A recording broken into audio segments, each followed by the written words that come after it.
AI, data science and data analytics complete ప్యాకేజ్గా వీళ్ళు provide చేస్తూ ఉన్నారు. దీంతోపాటు ఈ AI, data science and data analytics course నేర్చుకోవడం వల్ల మనకి ఎన్ని రకాలుగా జాబ్స్ వస్తాయి మనం ఒకసారి చూస్తే, సో డేటా అనలిస్ట్, దాంతోపాటు డేటా సైంటిస్ట్, దాంతోపాటు NLP engineer, natural language processing. ఇది వచ్చేసి రీసెంట్ డేస్లో బన్సాల్ త్రిపాఠి అనే వ్యక్తి మనం మాట్లాడుకున్నాం కదా, దాదాపు 800 కోట్ల ప్యాకేజ్ వచ్చిందని చెప్పి ఎన్ఎల్పి మీద, ఆ ఎన్ఎల్పిఏ.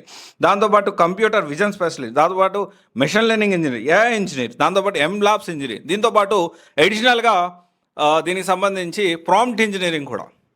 అండ్ దీంట్లో కూడా జాబ్ ఓరియంటెడ్ ఇంటర్న్షిప్ ప్రోగ్రామ్ ఉన్నాయి, పక్కాగా జాబ్ వచ్చే ప్రోగ్రామ్ కూడా ఉన్నాయి. అమీర్పేటలో ఏ కోర్స్ నేర్చుకోవాలి అంటే క్వాలిటీ ధరలో నేర్చుకోవచ్చు. సో మరీ ముఖ్యంగా ఇక్కడ రమణ సార్కి దాదాపు ఒక 16 years industry experience, 16 years work చేశారు.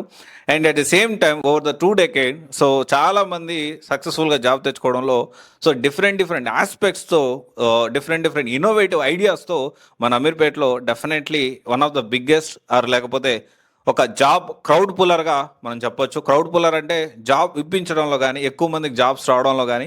సో డెఫినెట్లీ రమణ సార్ చాలా యూనిక్గా, ఇన్నోవేటివ్గా ఆలోచిస్తూ ఉంటారు. ఒక ఇన్స్టిట్యూట్ ఎలా ఉంటుంది ఏంటి అంటే, ఆ ఇన్స్టిట్యూట్ ఎవరైతే డైరెక్టర్ ఉన్నారో అతనికి రియల్ టైం ఎంత ఎక్స్పీరియన్స్ ఉంది, ఎంత నాలెడ్జ్ ఉంది, ఎంత ఇన్నోవేటివ్గా థింక్ చేస్తున్నారు, ఎన్ని రకాలుగా అంటే ప్రజెంట్ ఇండస్ట్రీ తగ్గట్టు ఎప్పటికప్పుడు అప్డేట్ అవుతూ, ఇన్స్టిట్యూట్ని కూడా అప్పటికప్పుడు అప్డేట్ చేస్తూ, స్టూడెంట్స్ కూడా ఎప్పటికప్పుడు అప్డేట్ చేస్తున్నారు లేదా, ఇవన్నీ కూడా క్రాస్ వెరిఫై చేసుకోవాల్సిన అవసరం ఉంది. ఒకవేళ మీరు అమీర్పేటలో కానీ జాయిన్ అవ్వాలి అనుకుంటే డెఫినెట్లీ మీ లిస్ట్లో ఫస్ట్లో క్వాలిటీ థాట్ యాడ్ చేసుకోండి, క్రాస్ వెరిఫై చేసుకోండి, వెళ్ళండి, ఎంక్వైరీ చేయండి. సో దాన్ని బట్టి మీ డెసిషన్ తీసుకోవచ్చు.